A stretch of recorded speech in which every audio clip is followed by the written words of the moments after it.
Take our lead, let's help you make your mark. Our goal is your satisfaction. Let us show you the way. 3 types of colors that make brown: primary colors, secondary colors, and complementary colors. We can get brown color by mixing a few colors of the color wheel that range from red to yellow.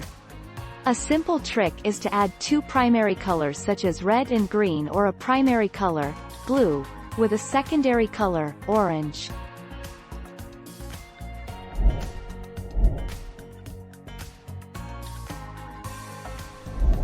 Make your mark, take our lead. Blues. The complementary colors associated with browns are usually blues. If it is a warmer brown, go for a green blue, and a cool brown is a lighter blue. Blues complement brown and let it shine without overpowering the room.